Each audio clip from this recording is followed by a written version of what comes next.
anywhere. They don't want to engage with this issue at all. Neither does the BJP. As I said, we are the only party that is ready to engage with it. We have a history of engaging with it. We will engage with it because we are a national party. We will engage with all people's aspirations. We will find a constitutional solution to this, taking all stakeholders on board. And sir, because you're the General Secretary in charge, I'll ask you this political question. Many believe that the BJP made its mark in Bengal when it began with one seat also, because I'm not going into real history of the past, but in the recent times when it began with Darjeeling. And the Congress today stands at a crossroads where organizationally it's weakened to a large extent. But would you see if there's a win in Darjeeling, in some way a re-entry into West Bengal politics in the larger scheme of things? First of all, as you asked, BJP entered through Darjeeling. So they had made a false promises. They could not deliver anything. If you go by just one saying, Ahluwalia. That's why we had chosen a Bhumiputra candidate, like Manish Tamanji. He's educated, he's a professor and he's fighting for the cause. So Congress वही promise करती है जो कर सकती है. Because BJP का क्या है, जितने भी slogans हैं, they are only champion giving a good slogans, but they don't follow it. बहुत हुई महंगाई की बार, अब की बार मोदी सरकार कहाँ गई? महंगाई आज आप देख रहे हैं, कोई भी आप देख लें, पेट्रोलियम पदार्थ देख लें, डीजल देख लें, सरसों का तेल देख लें, चावल देख लें, दवाई देख लें, दूध देख लें. तो बीजेपी का तो क्या है, नैरेटिव बहुत क्लियर है कि डिलीवर कुछ नहीं करना है, प्रोमिसेस करने हैं. पोलराइजेशन की पॉलिटिक्स उनको सूट करती है. That's why they are doing all those things. Congress, as you asked, we are doing our best in West Bengal also. This time in the first phase of election went very well for all of us, for our alliance.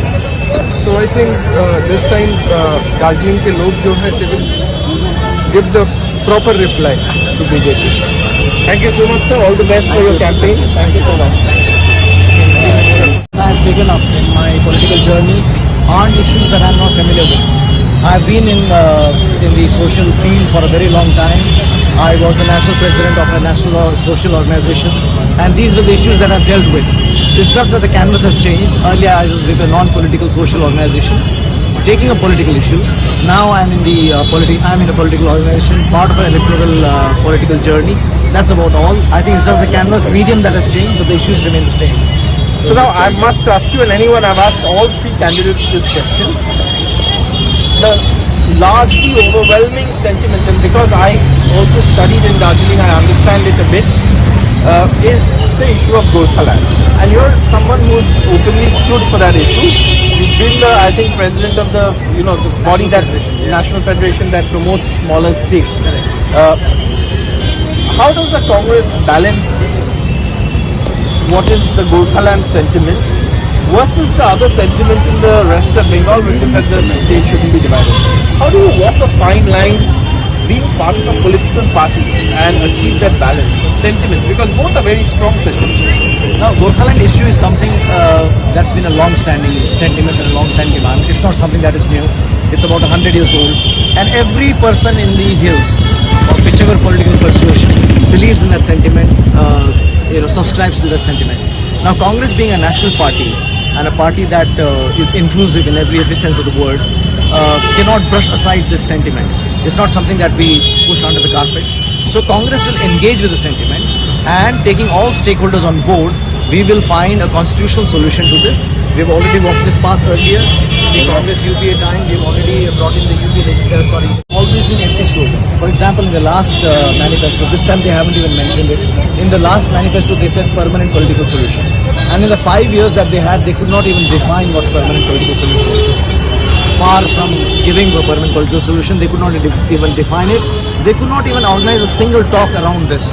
There was no talks between the government and the other stakeholders.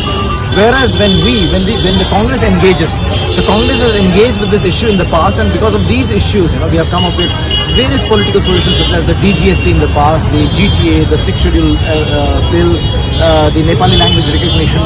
Now there might be flaws in that. They might not be completely a foolproof solution, but at least the Congress has a history of engaging with the issues. We are courageous enough to engage with the issues, find a constitutional solution to it. Unlike the BJP, which is more like an ostrich, hides its heads and does not address the solution, address the problem at all. And what would you say about We'll revisit there and find out what is the best constitutional solution that is available to us. And I believe our constitution is strong enough to give us a solution that will be acceptable to all stakeholders.